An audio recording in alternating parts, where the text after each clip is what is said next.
حضرت صلی اللہ علیہ وسلم نے فرمایا، جو کوئی رمضان میں راتوں کو ایمان رکھ کر اور ثواب کے لیے عبادت کرے اس کے اگلے گناہ بخش دیے جاتے ہیں۔ صحیح بخاری حدیث نمبر 37۔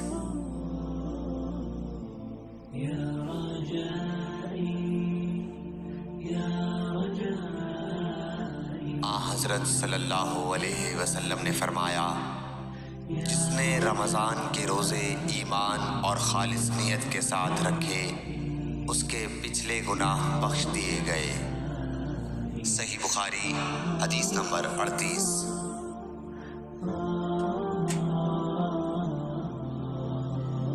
حضرت صلی اللہ علیہ وسلم نے فرمایا، بے شک دین آسان ہے، اور جو شخص دین میں سختی اختیار کرے گا تو دین اس پر غالب آ جائے گا اور اس کی سختی نہ چل سکے گی۔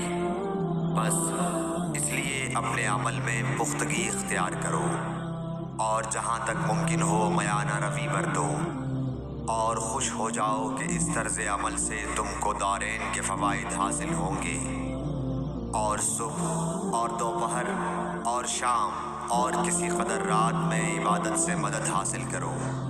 نماز 5 وقتہ بھی مراد ہو سکتی ہے کہ پابندی سے ادا کرو۔ صحیح بخاری حدیث نمبر 39۔ رسول اللہ صلی اللہ علیہ وسلم جب مدینہ تشریف لائے تو پہلے اپنی نانہال اترے جو انصار تھے، اور وہاں آپ نے 16 یا 17 ماہ بیت المقدس کی طرف منہ کر کے نماز پڑھی، اور آپ کی خواہش تھی کہ آپ کا قبلہ بیت اللہ کی طرف ہو۔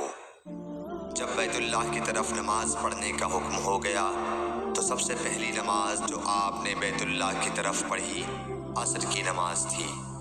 وہاں آپ صلی اللہ علیہ وسلم کے ساتھ لوگوں نے بھی نماز پڑھی۔ پھر آپ کے ساتھ نماز پڑھنے والوں سے ایک آدمی نکلا اور اس کا مسجد بنی حارثہ کی طرف گزر ہوا تو وہ لوگ رکوع میں تھے۔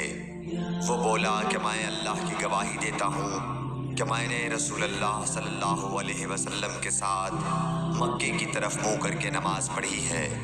یہ سن کر وہ لوگ اسی حال میں بیت اللہ کی طرف گھوم گئے، اور جب رسول اللہ صلی اللہ علیہ وسلم بیت المقدس کی طرف منہ کر کے نماز پڑھا کرتے تھے، یہودی اور عیسائی خوش ہوتے تھے، مگر جب آپ نے بیت اللہ کی طرف منہ پھیر لیا تو انہیں یہ امر ناگوار ہوا۔